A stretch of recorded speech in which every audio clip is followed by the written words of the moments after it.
Updating breaking news right now in East Hartford. We just learned a part of Burnside Avenue is now open as crews are looking into what caused a fire at an apartment building there. Channel 3 Eyewitness News reporter Roger Suzanin has been on top of the latest, bringing us updates every half an hour. You've been speaking to the fire chief.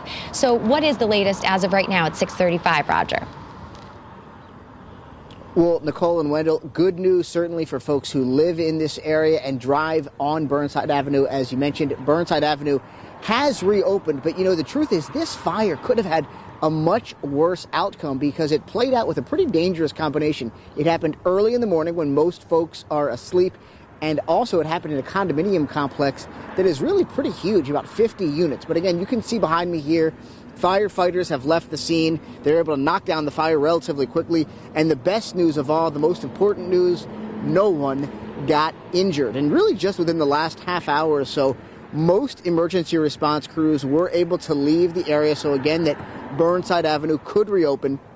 And the fire itself, we were told, started here in a home on the top floor of the Lamplight condominium complex. And initially, every single unit had to be evacuated. But most people have been able to return to their homes, except for a few folks who live in condos surrounding the apartment where the fire actually started.